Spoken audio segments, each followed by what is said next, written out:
দশম শ্রেণীর সকল ছাত্রকে অসুখী একজন কবিতার শেষ পর্বের আলোচনায় স্বাগত জানাই।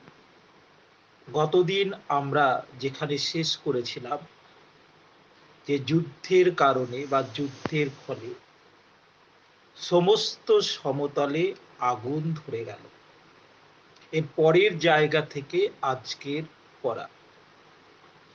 শান্ত হলুদ দেবতারা যারা হাজার বছর ধরে ডুবেছিল ধ্যানে, উল্টে পড়ল মন্দির থেকে টুকরো টুকরো হয়ে। অর্থাৎ যুদ্ধের ফলে শান্ত হলুদ দেবতারা মন্দির থেকে টুকরো টুকরো হয়ে উল্টে পড়ল। ফলে তারা আর স্বপ্ন দেখতে পারল না। সেই কারণের জন্য তাদের পক্ষে আর স্বপ্ন দেখা সম্ভব হলো না। তাহলে যুদ্ধের ফলে বা যুদ্ধের পরিণাম কি? যুদ্ধের পরিণাম হচ্ছে যে এই রক্তক্ষয়ী যুদ্ধে শিশুরা মারা গেল, মানুষের বাসস্থান ধ্বংস হলো, সমতলে আগুন ধরে গেল। আর এই যুদ্ধের ফলেই শান্ত হলুদ দেবতারা যারা হাজার হাজার বছর ধরে ধ্যানস্থ ছিল, তারা টুকরো মন্দির থেকে টুকরো টুকরো হয়ে উল্টে পড়ল। আর সেই কারণে তাদের পক্ষে আর স্বপ্ন দেখা সম্ভব হলো না। এই জায়গাতে শান্ত হলুদ হাজার হাজার বছর ধরে ধ্যানে ডুবে থাকা, এই কথাগুলির মধ্য দিয়ে কবি কি বোঝাতে চেয়েছে সেই জায়গাটা আমাদের একটু বুঝে নেওয়া দরকার আছে। যে শান্ত হলুদ দেবতারা, এই শান্ত, এই যে হলুদ, আবার হাজার হাজার বছর ধরে ধ্যানস্থ থাকা, আসলে এই শব্দ এবং শব্দগুচ্ছের মাধ্যমে দেবতাদের নিষ্ক্রিয়তা, তাদের জীর্ণতা, তাদের প্রাচীনত্বকে কবি বুঝিয়েছেন। অর্থাৎ যুদ্ধের সময় বা যুদ্ধের ফলে বিনাশের সময় দৈব মহিমার অসারতাকে প্রকাশ করার জন্যই কবি দৈব মহিমার অসারতাকে প্রকাশ করার জন্যই কবি কটাক্ষ করে এই কথাগুলি বলেছেন। অর্থাৎ যুদ্ধের কারণে মানবতার অপচয়, প্রাণহানি, বিভৎসতার সময়ে কোনো দৈব মাহাত্ম্য প্রতিরোধ গড়ে তুলতে পারল না, এই জায়গাটাকে বোঝাবার জন্যই কবি এই কথাগুলি ব্যবহার করেছেন। অর্থাৎ দীর্ঘদিন মানুষের যে বিশ্বাস, সেই বিশ্বাস ঈশ্বরের প্রতি, দেবতার প্রতি, সেই বিশ্বাস ভেঙে গেল। যুদ্ধের ফলে যখন রক্ত ঝরল, প্রাণহানি হলো, তখন কোনো দৈব মাহাত্ম্য লক্ষ্য করা গেল না। সেই দৈব মহিমার অসারতাকে বোঝাবার জন্যই কবি এই কথাগুলি বললেন। আর কি বলা আছে? সেই মিষ্টি বাড়ি, কথকের মিষ্টি বাড়ি। যুদ্ধের কারণে আর কি কি ঘটেছে? মিষ্টি বাড়ি বলতে প্রিয় বাড়ি, কথকের প্রিয় বাড়ি, যার সঙ্গে, যে বাড়ির সঙ্গে তার নিবিড় টান, সেই মিষ্টি বাড়ি অর্থাৎ কথকের প্রিয় বাড়ি, সেই বারান্দা, বাড়ির বারান্দা যেখানে আমি ঝুলন্ত বিছানায় ঘুমিয়েছিলাম। কথকের প্রিয় বাড়ি, সেই বাড়ির বারান্দা যেখানে কথক ঝুলন্ত বিছানায় ঘুমিয়েছিলেন, সেই গোলাপি গাছ, ছড়ানো করতলের মতো পাতা, চিমনি, প্রাচীন জল তরঙ্গ মানে হচ্ছে এক ধরনের বাদ্যযন্ত্র, সব চূর্ণ হয়ে গেল। চূর্ণ মানে হচ্ছে গুঁড়ো হয়ে যাওয়া, ধ্বংস হয়ে যাওয়া, জ্বলে গেল আগুনে, সমস্ত কিছু আগুনে পুড়ে ছাই হয়ে গেল। তাহলে যুদ্ধে বা যুদ্ধের ফলে বা কারণে কবির কথকের প্রিয় বাড়ি, বাড়ির বারান্দা, যেখানে ঝুলন্ত বিছানায় তিনি ঘুমোতেন, গোলাপি গাছ, ছড়ানো করতলের মতো পাতা, চিমনি, প্রাচীন জল তরঙ্গের মতো বাদ্যযন্ত্র, সমস্ত কিছুই কিন্তু যুদ্ধের কারণে গুঁড়ো হয়ে গেল, চূর্ণ হয়ে গেল, ধ্বংস হয়ে গেল, সবকিছু আগুনে জ্বলে গেল। আর কি হলো? যেখানে ছিল শহর, পূর্বে যেখানে শহর ছিল, যুদ্ধের পরবর্তী সময়ে সেখানে ছড়িয়ে রইল কাঠ, কয়লা, দোমড়ানো লোহা, মৃত পাথরের মূর্তির বীভৎস মাথা, আর রক্তের একটা কালো দাগ।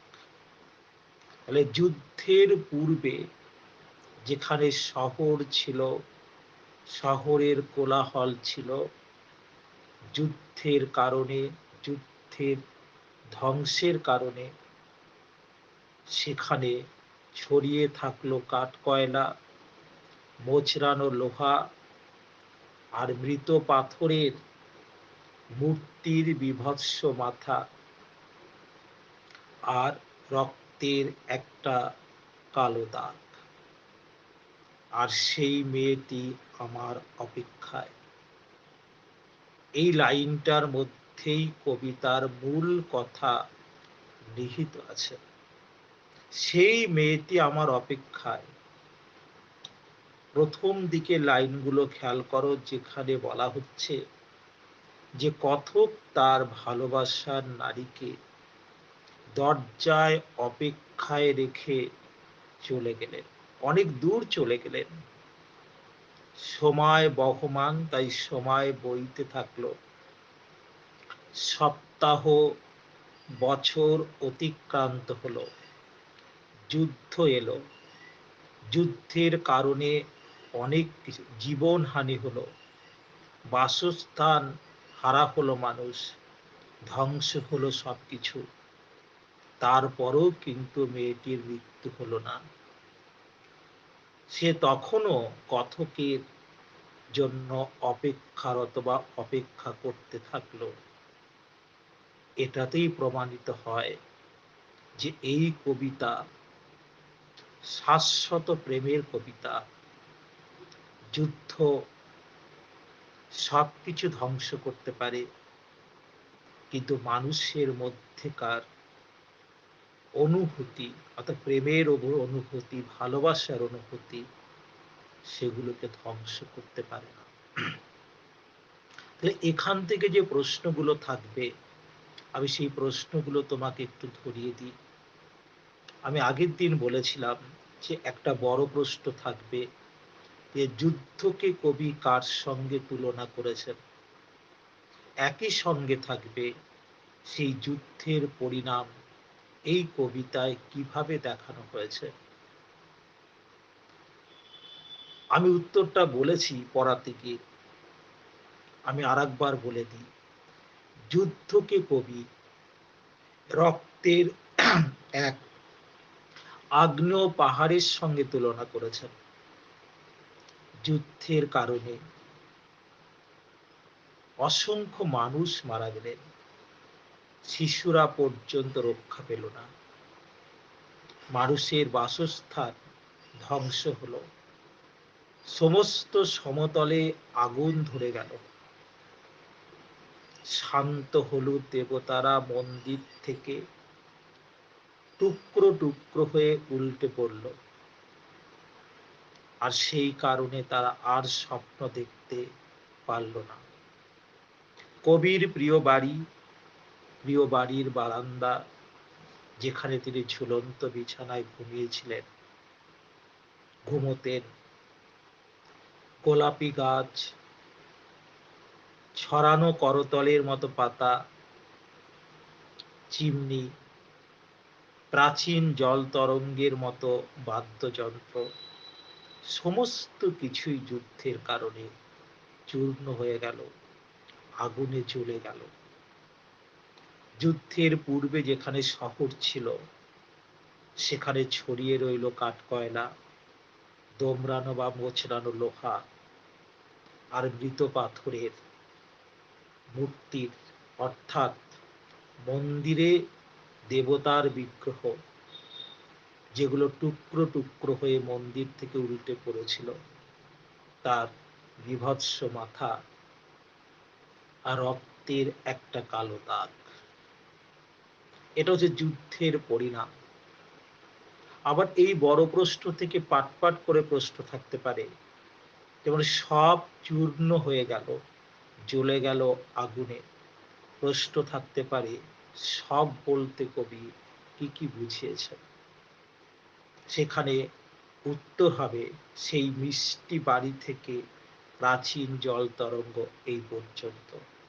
আবার প্রশ্ন থাকবে, যেখানে ছিল শহর, যেখানে আগে শহর ছিল, যুদ্ধের পরে সেখানে কি পড়ে থাকলো? তারও উত্তর আমি ওই বড় উত্তরের মধ্যে বলেছি বলে আর পৃথক করে কিছু বললাম না।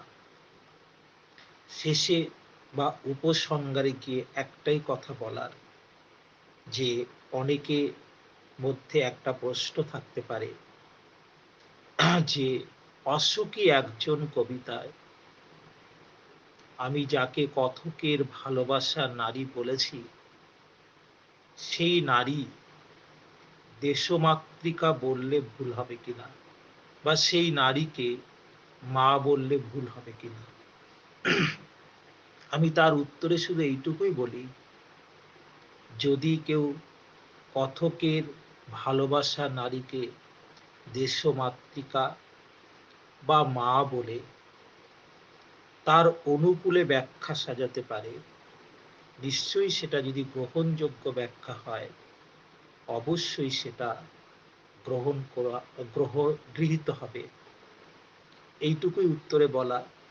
কারণ একটা কবিতা যখন কবি লেখেন, নানা জন নানাভাবে সেই কবিতার ব্যাখ্যা করেন। যদি সেই ব্যাখ্যার অনুকূলে আমার যুক্তি থাকে, তাহলে সেটা অবশ্যই গৃহীত হওয়া উচিত। এইটুকু বলে অশোকী একজন কবিতার আলোচনা আমরা এখানেই শেষ করছি। সকলকে ধন্যবাদ। এরপরে আমরা দশম শ্রেণীর পরবর্তী কবিতা নিয়ে আলোচনা করব। ধন্যবাদ।